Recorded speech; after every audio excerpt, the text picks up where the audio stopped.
Once upon a time, in the magical land of movies, there was a character named Cruella. Now, usually we think of her as the bad guy, but let me spill the beans on the real deal with Cruella. The story starts when Cruella, whose real name was Estella, was just a little tot. Picture this. Estella had this wild and crazy hair, half black and half white. People thought it was as peculiar as a unicorn at a tea party, so they kept their distance. Her mom, who was a rock star single parent, did her best to raise Estella right. Now, off to school she goes, and her mom's like, "Estella, honey, try not to be a troublemaker, okay?" But guess what? Estella had not just one but two personalities, a bit mean and a bit nice. Mom's advice was to be sweet to everyone, but Estella, well, she couldn't resist a good old schoolyard brawl. She only had two friends, her loyal dog and a classmate who was just as quirky as her. The fighting became a daily routine, and, surprise, she got kicked out of school. So, off to London they went, because Estella had big dreams of becoming a fashion designer. In London, they meet Mom's old friend and end up at this mega palace surrounded by the sea. There, Mom hands over some precious lockets and drops the bomb. "Stay in the car, Estella." But come on, she's not one to follow rules. Estella sneaks in and discovers a fancy fashion show. Now, here's where it gets wild. 3 dogs start tailing her, and she panics. "Run, Estella, run!" But wait, those dogs attack her mom, who's busy chatting with some lady. Mom falls into a pit and, well, that's the end of her. Estella is devastated, blaming herself for the whole mess. And just like that, an investigation kicks off. Estella, feeling guilty, makes a run for it. In a rush, Estella's special locket, a gift from her mom, falls to the ground. She scolds herself big time, thinking, if only I had listened to Mom and stayed in the car, she'd still be alive. No dog would have chased us. Estella can't stop crying and ends up in a garbage truck heading to London. In the big city, she bumps into 2 boys who seem just as homeless as she feels. Curious, Estella follows them to their spot. Turns out, they're good-hearted kids, and when they find out Estella's got no place to stay, they bring her along. To fit in, Estella dyes her hair, making it colorful like the other girls. Now, fast forward 10 years. These 3 have grown up into professional thieves, the sneakiest in town. Estella not only steals, but also designs fancy clothes for the gang. One day, Estella starts questioning if she's living the life her mom wished for. She's always dreamed of working at Liberty in London, where top-notch fashion designers hang out. A birthday surprise from her friend lands her a job there. But it's not the fashion gig she hoped for. Nope. She's stuck cleaning bathrooms. Tired of scrubbing floors, Estella begs her boss for a chance to show her skills. But he's DF to her pleas. One night, she has to pull an all-nighter cleaning the entire building. Feeling fed up, she grabs a bottle of her boss's booze and ends up so tipsy she can't even tell what she's doing. In her drunken state, she gets creative and decorates a dummy in the window. Come morning, there's a crowd because Estella, asleep after her late-night spree, has unintentionally created a masterpiece. When Estella's boss shows up, he's fuming mad about what she did. He's so upset that he's thinking of giving her the boot. But, hold on. The top-notch fashion designer in London, Baroness, waltzes in. She's thrilled with Estella's decorated dummy, and guess what? She hires Estella on the spot. Baroness is all like, "I've never seen such a fancy display in all my years." Next day, Estella's at Baroness's office by 5:04 p.m., and Baroness is digging Estella's work big time. In no time, Estella becomes Baroness's special worker. Everything's peachy keen. Estella, living her dream as a fashion designer, is as happy as a clam. Then, one day, Estella notices Baroness wearing a locket, the same one her mom gave her on that awful night. Estella remembers that locket falling when she ran away. She asks Baroness about it, and Baroness spills the beans. It got swiped by some woman years ago. Only, Baroness is calling Estella's mom a thief. Well, that ticks Estella off big time, and now she's on a mission to get her mom's locket back.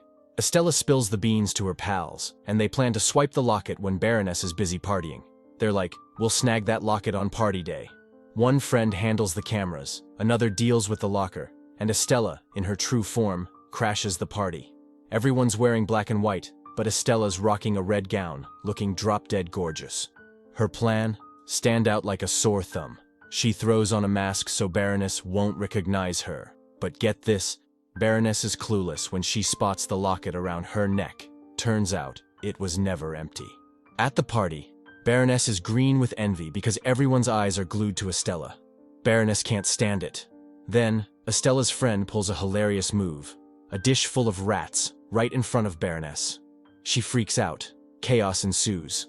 In the madness, Estella snatches the locket from Baroness's neck and tosses it to her dog. Now, here's the twist. Baroness, who had seen the locket near the dog, whistles a special tune. Those same 3 dogs from the start, the ones that chased Estella and caused her mom's accident, show up. One of them grabs the locket from Estella's dog and chomps it down. Suddenly it hits Estella. These are the same dogs that attacked her mom. And guess who was behind the whistle? Baroness herself. Guess what? Estella is onto something big. She's figured out that Baroness is the real troublemaker behind her mom's tragedy. Excitedly, she spills the beans to her pals, and now Estella is dead set on getting revenge on Baroness. She's had enough of trying to be good without any rewards, so she decides to unleash her wild side and becomes Cruella. Cruella heads to her childhood buddy, who's now a journalist, spills the beans, and lets her in on the master plan. Cruella kidnaps Baroness's dogs and brings in a super-duper famous fashion designer. Why? Well, Cruella's got a stormy idea brewing in her mind.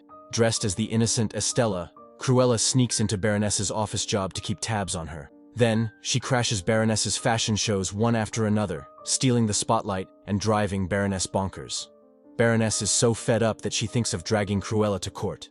She even tries to get her friend to spill the beans on Cruella's whereabouts, but no luck. One day, Cruella designs a stunning gown for the next event using special shells from South America. The catch? The shells were actually fly eggs. When Baroness opens her safe full of designer clothes, a swarm of flies takes over, causing chaos. Turns out, the shells used by Cruella were fly eggs all along. In the middle of this chaos, Estella reveals herself as Cruella at her own show. Baroness finally connects the dots and realizes Cruella is behind the dog napping and the coat making. But hold on, the story takes a twist. Baroness, thinking Estella has passed away, chains up her friends, sets fire to their house, and steals the dogs. Cruella seems to be in deep trouble, right? Wrong. The next morning, Estella wakes up at Baroness's house. A special guy spills the beans. Baroness is her real mom. Baroness is a psycho who ordered Estella's death when she was born, but the guy saved her and gave her to a maid. And guess what? Daddy left all his property to Estella before he kicked the bucket. Estella's feeling really blue after learning all this heavy stuff. Top on her to-do list? Free her real family, the pals she's been tight with since forever.